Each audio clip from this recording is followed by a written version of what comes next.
Allora, come ti devo chiamare? Agnese o Nova? Allora, stasera in questo contesto mi andrebbe meglio Nova, fra le due.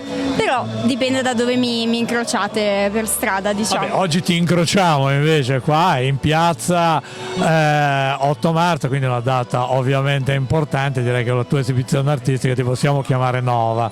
Che contributo hai portato oggi? Io stasera spero di aver parlato a qualche ragazza lì fuori che anche lei sogna di fare l'artista.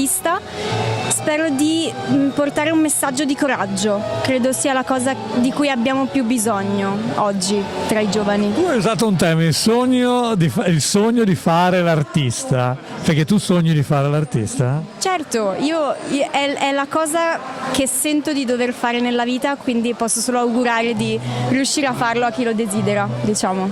Perché cosa stai facendo per diventare? Perché poi bisogna fare qualcosa per fare le cose. Certo. Cosa stai facendo? Certo, in ambito musicale, diciamo in ambito accademico mi sto per laureare, quindi porto avanti un percorso comunque artistico.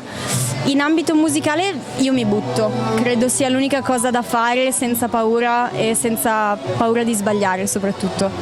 Ecco, allora sei una giovane donna, no? So che vivi la nostra realtà, una realtà complessa, molti passi avanti sono stati fatti indubbiamente, ma probabilmente ci sono ancora da fare parecchi passi. Allora, vuoi dare tu un messaggio agli uomini che in fondo magari in questo momento talvolta vengono chiamati e vengono messi sotto accusa? Io più che mandare un messaggio agli uomini direi a uomini e donne di comunicare di più, per provare a capirsi di più, per provare a sentire quello che provano gli uni e gli altri. E credo sia una cosa che deve venire da entrambe le parti. Grazie.